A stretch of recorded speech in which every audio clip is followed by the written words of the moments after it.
As A nurse നമ്മളുടെ എല്ലാം റെസ്പോൺസിബിലിറ്റിയാണ് സേഫായിട്ടുള്ളൊരു medication administration, അല്ലെങ്കിൽ മെഡിക്കേഷൻ എറേഴ്സ് അവോയ്ഡ് ചെയ്യുക എന്നുള്ളത്, അല്ലെങ്കിൽ പ്രിവെൻറ്റ് ചെയ്യുക എന്നുള്ളത്. സോ അതിന് വേണ്ടിയിട്ടുള്ള കുറച്ച് ടിപ്സാണ് ഞാൻ ഈ വീഡിയോയിൽ ഷെയർ ചെയ്യുന്നത്. ഇത് നിങ്ങൾ ഫോളോ ചെയ്യുകയാണെന്നുണ്ടെങ്കിൽ ഡെഫിനറ്റ്ലി നിങ്ങൾക്ക് മെഡിക്കേഷൻ എറേഴ്സ് അവോയ്ഡ് ചെയ്യാവുന്നതാണ്. സോ അതെന്തൊക്കെയാണെന്ന് നോക്കാം. ആദ്യത്തേത് നിങ്ങൾക്ക് എല്ലാവർക്കും അറിയാവുന്ന കാര്യമാണ് ഫോളോ റൈറ്റ്സ് ഓഫ് മെഡിക്കേഷൻ. അതിൽ 5 റൈറ്റ്സ് ഓഫ് മെഡിക്കേഷൻ ഉണ്ട്, 10 റൈറ്റ്സ് ഓഫ് മെഡിക്കേഷൻ ഉണ്ട്. 10 റൈറ്റ്സ് ഓഫ് മെഡിക്കേഷൻ നിങ്ങൾക്ക് അറിയത്തില്ല എന്നുണ്ടെങ്കിൽ നിങ്ങൾക്ക് DM ചെയ്യാവുന്നതാണ്, അല്ലെങ്കിൽ കമൻറ്റ് ചെയ്യാവുന്നതാണ്. ഞാൻ നിങ്ങൾക്കത് ഷെയർ ചെയ്യുന്നതായിരിക്കും. ഈ റൈറ്റ്സ് ഓഫ് മെഡിക്കേഷനിൽ റെസിഡൻറ്റ് ഐഡൻറ്റിറ്റി കൺഫേം ചെയ്യുക എന്നുള്ളത് വളരെ ഇമ്പോർട്ടൻ്റ് ആയിട്ടുള്ളൊരു കാര്യമാണ്. എന്താണെന്ന് വെച്ചാൽ നമ്മൾ വർക്ക് ചെയ്യുന്ന സെറ്റിങ്സിൽ 2 അല്ലെങ്കിൽ അതിലധികമോ സെയിം പേരുള്ള റെസിഡൻറ്റ് ഉണ്ടായിരിക്കാം.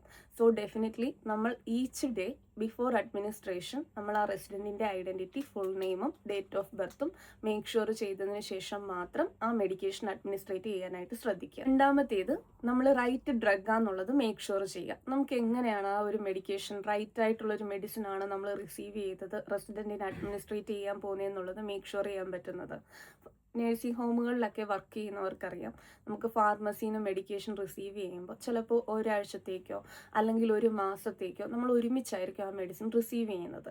സോ അതിൻ്റെ കൂടെ നിങ്ങൾക്ക് ഒരു വിത്ത് ഇമേജ് ഒരു കാർഡെക്സും റിസീവ് ചെയ്യുന്നുണ്ടായിരിക്കും. സോ ആ ബ്ലിസ്റ്റർ പാക്കിലുള്ള മെഡിക്കേഷനും ആ കാർഡെക്സിൽ കാണിച്ചിരിക്കുന്ന ഇമേജും ഡബിൾ ചെക്ക് ചെയ്ത് മേക്ക് ഷുവർ ചെയ്യാം. ഇനി ഇൻ കേസ് നിങ്ങൾക്ക് എന്തെങ്കിലും ഡൗട്ട് ഉണ്ടെന്നുണ്ടെങ്കിൽ അത് അഡ്മിനിസ്ട്രേഷന് മുന്നേ തന്നെ ഒന്നുകിൽ സ്ട്രെയിറ്റ് അവേ ഫാർമസിയിൽ നിങ്ങൾക്ക് കോൺടാക്ട് ചെയ്ത് മേക്ക് ഷുവർ ചെയ്യാം, അല്ലാന്നുണ്ടെങ്കിൽ ഒരു ഫാർമസി ബുക്കിൽ നമുക്ക് റെഫർ ചെയ്യാവുന്നതാണ്. ഈ 2 ഓപ്ഷനും ആ ഒരു ടൈമിൽ അവൈലബിൾ അല്ലാന്നുണ്ടെങ്കിൽ ഇമ്മീഡിയറ്റ് ആയിട്ട് നിങ്ങളുടെ സീനിയർ മാനേജറിനോട് റിപ്പോർട്ട് ചെയ്യുക. അതിനുശേഷമുള്ളൊരു ഇൻഫർമേഷൻ സീക്ക് ചെയ്തതിന് ശേഷം മാത്രം ആ ഒരു മെഡിക്കേഷൻ അഡ്മിനിസ്ട്രേഷൻ നടത്തുക. ഒന്നാമത്തേത്, check allergy history, drug interaction and side effect. നമുക്കറിയാം, ഡോക്ടേഴ്സ് നമുക്ക് ആ ഒരു അലർജിക് ഹിസ്റ്ററി എല്ലാം ചെക്ക് ചെയ്തതിന് ശേഷം മാത്രമായിരിക്കും ആ ഒരു മെഡിക്കേഷൻ പ്രിസ്ക്രൈബ് ചെയ്യുന്നത്. എങ്കിൽ കൂടി ഒരു മിസ്റ്റേക്ക് ഉണ്ടാകാനുള്ളൊരു സാധ്യത കൂടുതലാണ്. സോ നമ്മൾ മെഡിക്കേഷൻ അഡ്മിനിസ്ട്രേറ്റ് ചെയ്യുന്നതിന് മുന്നേ ആ ഒരു അലർജി ഹിസ്റ്ററി ഡബിൾ ചെക്ക് ചെയ്തതിന് ശേഷം മാത്രം നമ്മൾ മെഡിക്കേഷൻ അഡ്മിനിസ്ട്രേറ്റ് ചെയ്യാനായിട്ട് ശ്രദ്ധിക്കുക.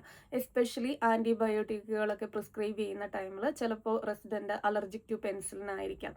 അതുകൊണ്ട് നിങ്ങൾ ഡെഫിനറ്റ്ലി അത് ഡബിൾ ചെക്ക് ചെയ്യുക. ഒരു പെൻസിലിൻ്റെ കണ്ടന്റ് ഉള്ള മെഡിക്കേഷൻ അല്ല റെസിഡൻറ്റിന് പ്രിസ്ക്രൈബ് ചെയ്തിരിക്കുന്നതെന്ന് ഐഡൻറ്റിഫൈ ചെയ്തതിന് ശേഷം മാത്രം ഒരു മെഡിക്കേഷൻ അഡ്മിനിസ്ട്രേറ്റ് ചെയ്യാനായിട്ട് ശ്രദ്ധിക്കുക. ഇത് കൂടാതെ ഡ്രഗ് ഇൻട്രാക്ഷനും സൈഡ് എഫക്റ്റ് നിങ്ങൾ മോണിറ്റർ ചെയ്യുക.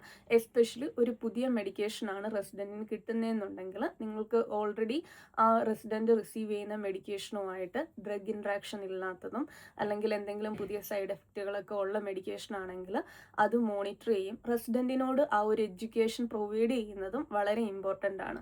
ഇത് നിങ്ങൾക്ക് ആ ഒരു മെഡിക്കേഷൻ എറർ മാത്രമല്ല നിങ്ങളെ പ്രിവെൻറ്റ് ചെയ്യുന്നത്, ഇത് കൂടാതെ ഫോൾ ഉണ്ടാകാനുള്ള സാധ്യതകളും എല്ലാം പ്രിവെൻറ്റ് ചെയ്യുന്നതായിരിക്കും. ഇത് വളരെ ഇമ്പോർട്ടൻ്റ് ആയിട്ടുള്ളൊരു കാര്യമാണ്. Monitor vital signs. ചില മെഡിക്കേഷൻ അഡ്മിനിസ്ട്രേറ്റ് ചെയ്യുന്നതിന് മുമ്പും അതിനുശേഷവും റെസിഡൻറ്റിൻ്റെ വൈറ്റൽ സൈൻസ് അല്ലെങ്കിൽ ബ്ലഡ് ഷുഗർ ചെക്ക് ചെയ്യേണ്ടതായിട്ടുണ്ട്.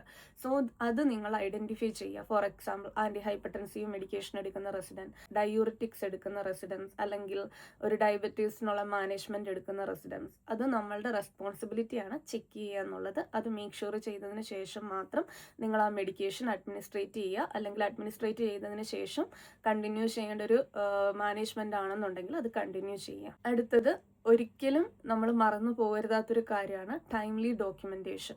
ആഫ്റ്റർ അഡ്മിനിസ്ട്രേഷൻ ഇമ്മീഡിയറ്റ് ആയിട്ട് തന്നെ നമ്മൾ ആ ഒരു ഡോക്യുമെൻറ്റേഷൻ നടത്താനായിട്ട് ശ്രദ്ധിക്കുക. കാരണം നമ്മളിത് ചില സിറ്റുവേഷനിൽ മറന്നു പോയിട്ടുണ്ടെങ്കിൽ അടുത്ത ഒരു നേഴ്സ് വന്ന് ആ മെഡിക്കേഷൻ കൊടുക്കാനും ആ ഒരു മെഡിസിൻ ഡബിൾ ഡോസായി പോയി റെസിഡൻറ്റിനെ ബാധിക്കുന്നതിനും കാരണമാകുന്നു. സോ അത് പ്രിവെൻറ്റ് ചെയ്യുന്നതിന് വേണ്ടിയിട്ട് ഇമ്മീഡിയറ്റ് ആയിട്ട് തന്നെ നമ്മൾ ഡോക്യുമെൻ്റ് ചെയ്യാനായിട്ട് ശ്രദ്ധിക്കുക. ഇപ്പോൾ ഒട്ടുമിക്ക സെറ്റിങ്സിലും ഇലക്ട്രോണിക് ഡോക്യുമെൻറ്റേഷൻ ആണ്.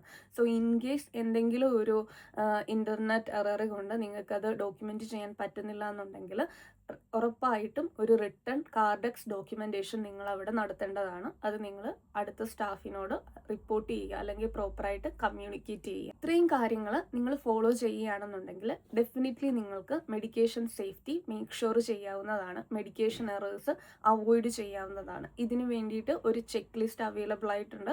നിങ്ങൾക്ക് വേണ്ടവർക്ക് ഇത് ഞാൻ കമൻറ്റ് ചെയ്താൽ അത് അയച്ചു തരുന്നതായിരിക്കും.